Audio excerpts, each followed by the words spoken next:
All right, with me today at Heritage Title Company is Andy Conradson, Yes. who will be answering some of our questions in regards to utilizing a title company before and then after signing the contract. And it's just so important to get a title company on the team before so we don't run into these problems when the clock is ticking with closing. So, Andy, thanks so much for joining us today. My pleasure. All right, so one of the first questions we have is, at what stage in the purchase does Heritage Title usually get involved? Well, we get involved usually after you sign a contract for the most part. If you want to ask for an O&E to get more information on the property, that's an ownership and encumbrance report. You call and ask for that. We usually send that out in a couple hours to you. It's probably really important that you know what is all on the property before you make an offer on that property. It gives you, it's not a full title report, but it gives you what's a county record. And then that way you know what kind of encumbrances are there, loans, liens that may have attached, things like that. Very important. So we know what we're getting into. Yep, Yeah. exactly. Excellent. And so the big question we get asked is, most people deal with title companies on the day of closing. Yep. And that's all they know of it. Right. So having you guys on our team, what's the benefit of having the title company involved? Sure. Pre-contract and Yeah, well, pre-contract, you get all the information on the property before you make an offer on it. And then as we get the title commitment out to you, we have our requirement page. The requirement page goes through all of the things that we require to be paid off and cleared before it goes into the new ownership will be you. And then we're ensuring good, clean title with no liens or judgments or anything like that as it comes into your possession. And then that way you're starting all over with a clean slate. perfect. Yeah. All right. And so here's a popular one I get. I think people are confused about warranty deeds and title insurance. So what's the difference in protection? Like, if I get a warranty deed, I would assume that the title's pretty much clear. So why would I have title insurance? Okay, so the warranty deed is strictly a recording document that changes ownership. It doesn't give you any protection. It doesn't clear any of the loans or judgments or any of those things prior to you getting it. So it's purely just a recorded document showing who is the new owner, and that's it.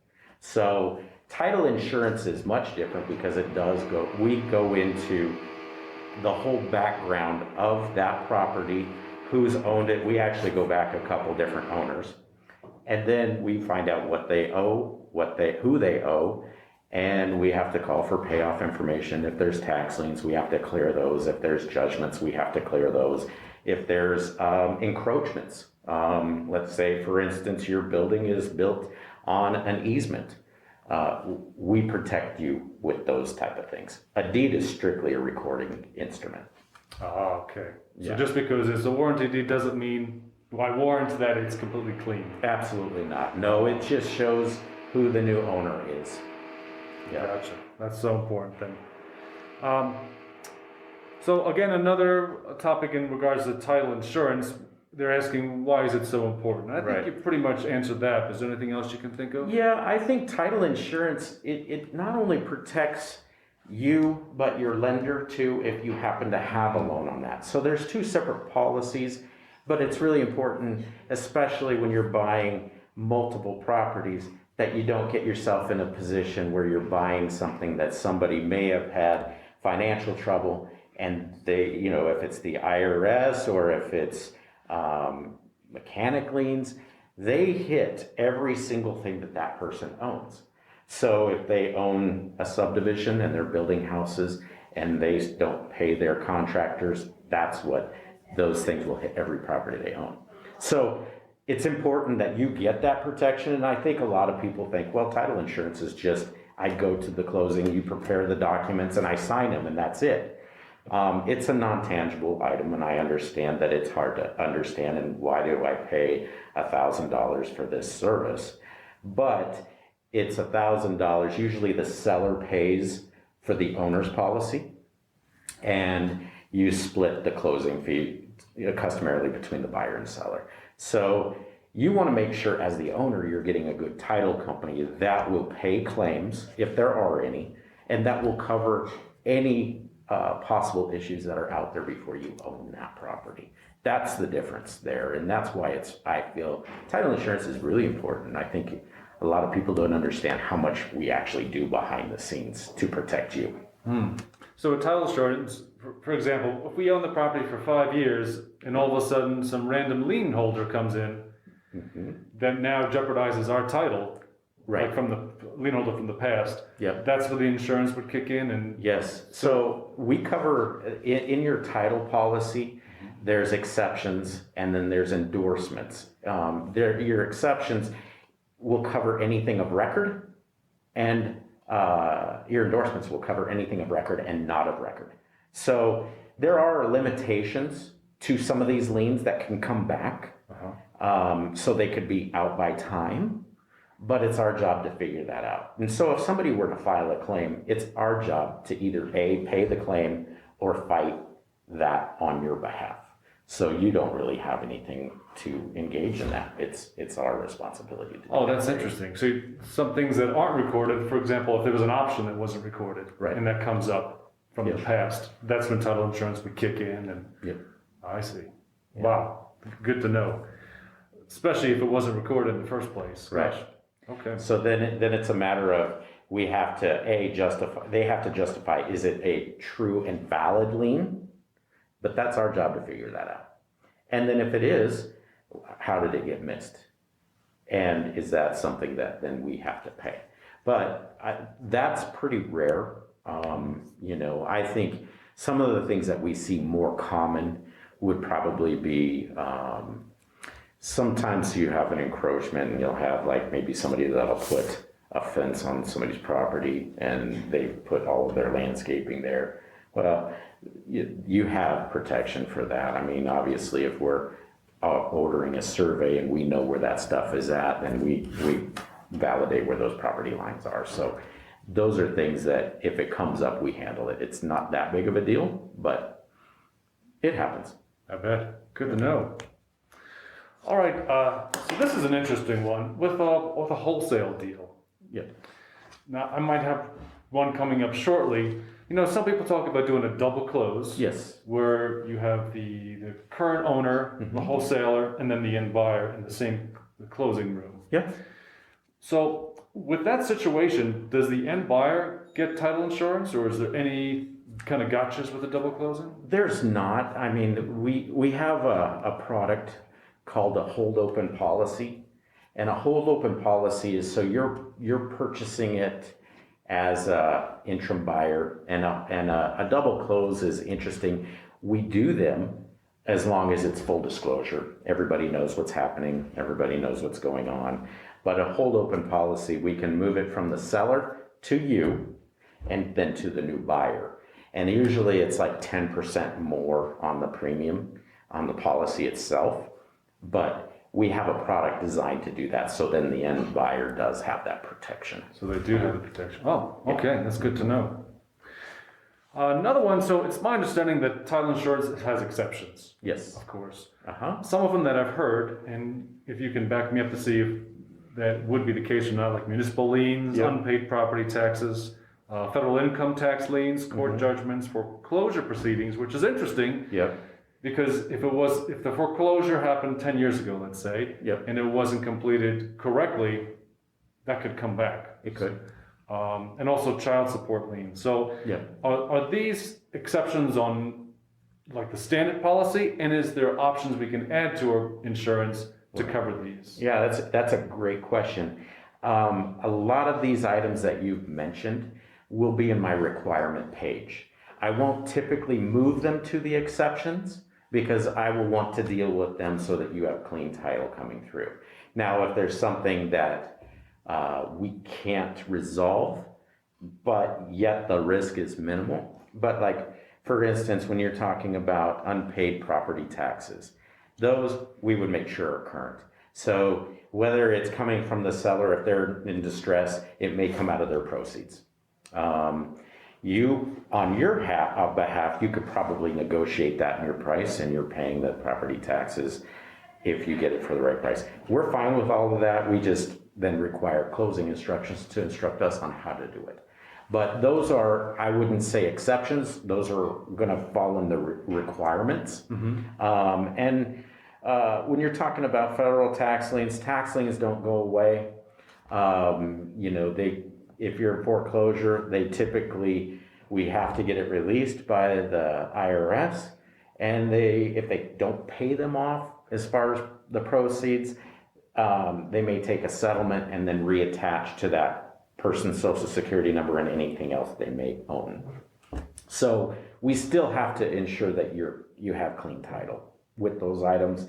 And I mean, that goes with all of these, all the way from court judgments, foreclosure proceedings. Those foreclosure proceedings are a little bit more complicated. We'd have to look at every one of those independently. So if it truly did go through foreclosure and not been redeemed out of foreclosure, those proceedings, if it was redeemed, they kind of go away because you're now current and you're making those payments. If it goes to a different owner, they would have got a public trustee's deed, which then wipes the title free, and then you start anew. So there are different things that we can do, but those individual ones are great questions, but typically I would not take exception to those. Exceptions are interesting. Exceptions are some of those things that if, for instance, a loan was paid off, but it not released, and we can get a copy of the settlement statement proving that it was paid off, I'll take exception to that and put it on Schedule B2. Easements or encroachments, if it wasn't something that is detrimental to the property, I can give an endorsement over that exception so that you're covered. Those are the different avenues to handle that kind of situation. So in regards to like standard exceptions, would you recommend to have additional protection to cover some of those? Yeah, and they're not costly. So we can give you those options. Sometimes it's, a $50 endorsement to cover some of the standard exceptions. So it's relatively inexpensive to have the protection that you require to move forward and feel confident. Excellent. So when we have the policy, we can see the exceptions right there, and then we can go through with you. Like, absolutely. How do we get that off? Yeah. So how it works, Mike, is when you guys go under contract with a property, you send us a copy of the contract, which engages us to do a title commitment. That title commitment is a preliminary commitment on us to insure that property.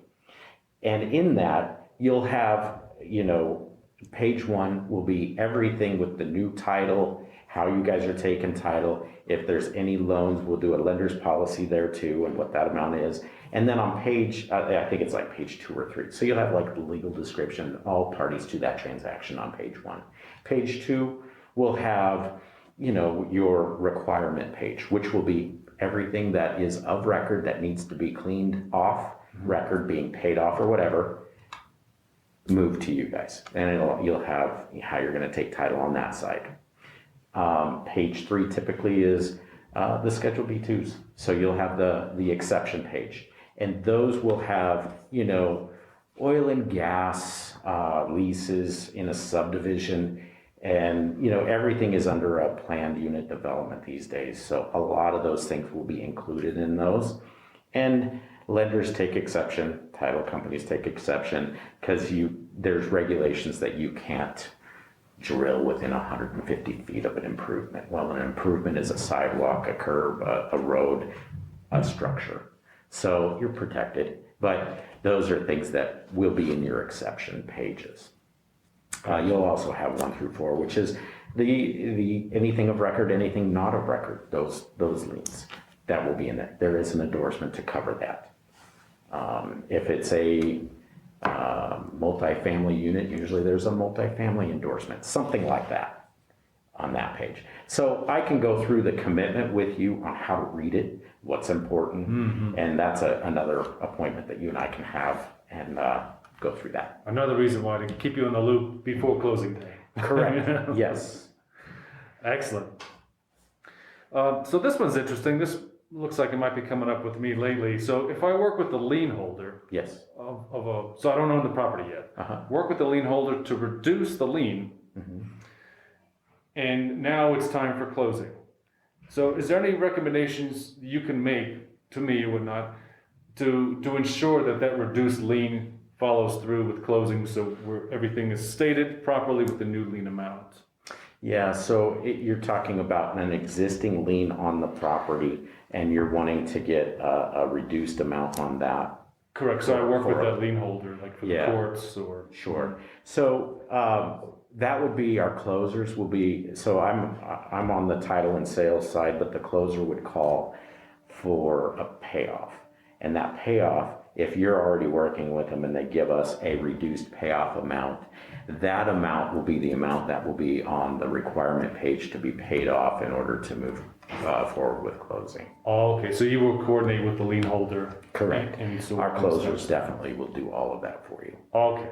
Excellent. So are closing costs dictated by the state at all? Is each They're filed with the insurance commission, which is part of the ADORA in the state. So they are not dictated by the state.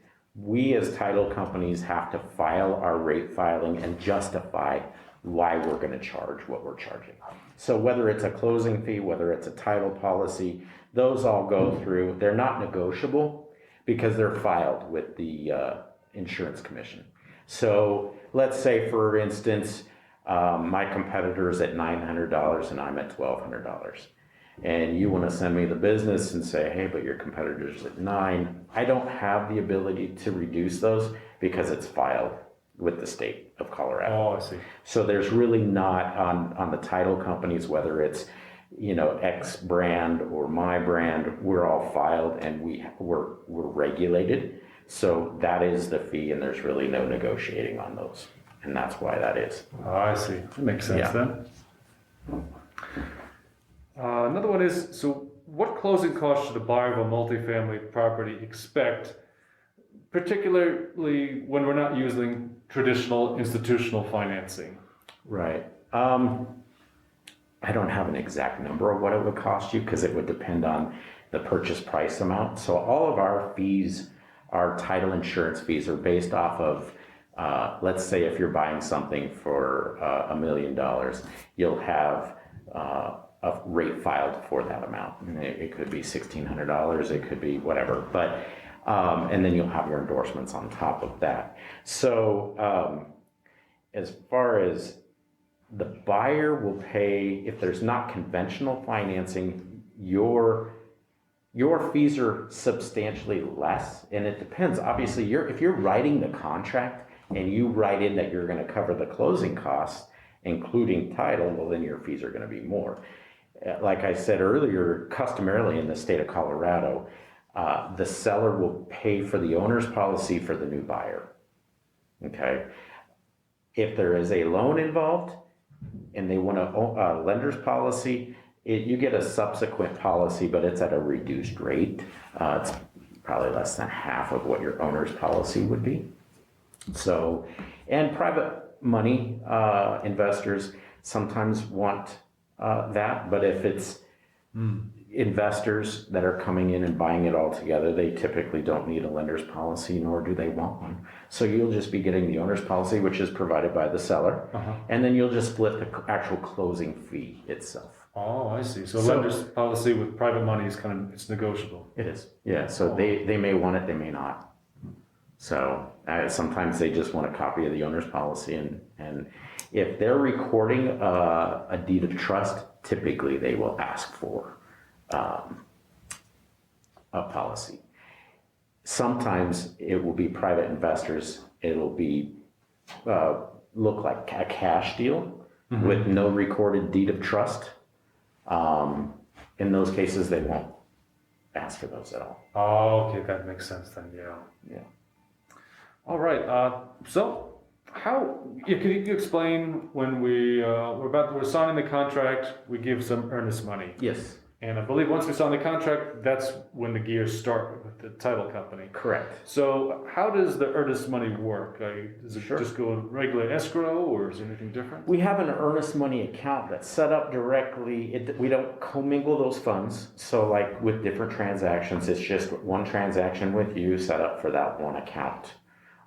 That way, and typically they are held, earnest money is held by the title company, especially in this kind of situation, because we're a third disinterested party. Mm-hmm. So you'll sign earnest money agreement forms, and in that way, if there's a dispute, you guys need to work it out and tell us how to disperse those if somebody's in breach of contract. Okay, so we typically will hold the money here, we'll apply it to the closing, and so that's kind of just a deposit or a down payment on that property, and then you'll see it on your settlement statement as a credit to you guys as the investors when you're buying the property. So if the property amount is $500,000, you're giving $10,000 in earnest money, you'll see it's $490. But the purchase price is still at $500,000, but you'll see the credit for the $10,000 in the transaction. Oh, I see. And of course, once you have the contract, you just follow the letter of the law in the contract as far as who gets it and what time, what contingencies. You got it. Yep. Gotcha. Okay. So with transactions involving maintaining the current lien, such as a subject to or a wraparound mortgage, so what differences should we expect in the process? And with such a transaction, is there anything you can recommend to do in addition to what's usually standard? Yeah, I think wraparound mortgages are typically not seen any longer because the lender usually has a due on sale clause.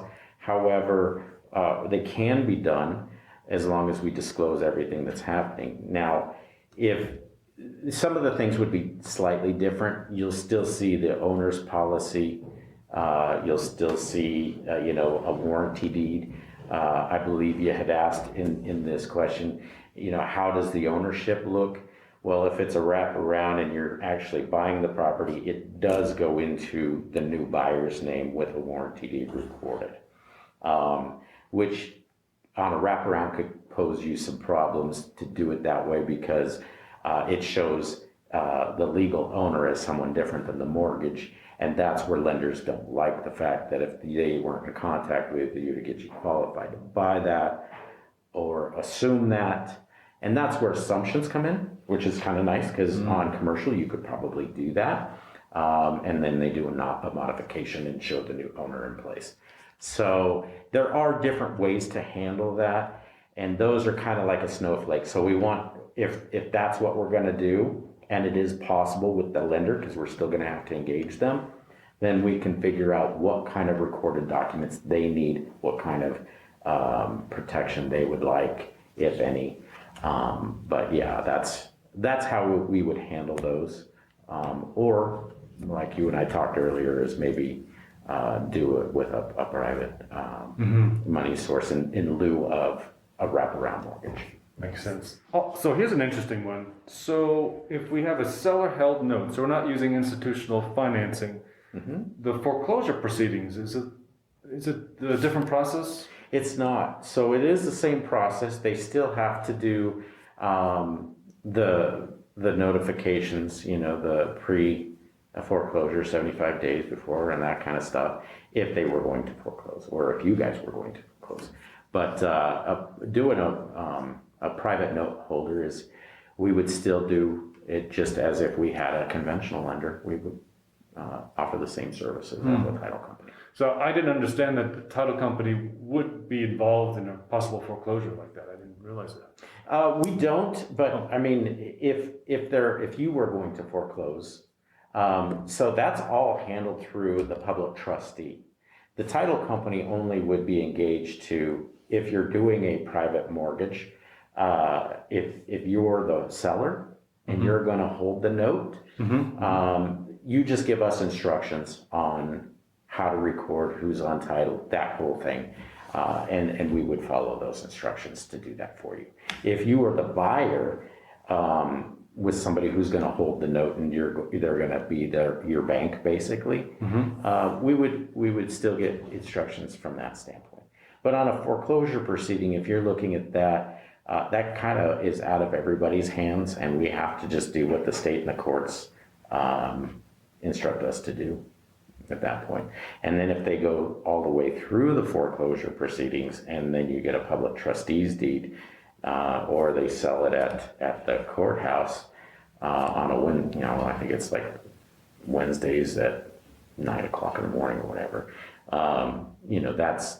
That's something that we don't provide any insurance. You can get it after the fact if you bought something at the foreclosure market and wanted to do that, because you get a public trustee's deed at that point. If you wanted to purchase an owner's policy because you wouldn't get one from the county, you could engage us at that point just to make sure everything's cleared.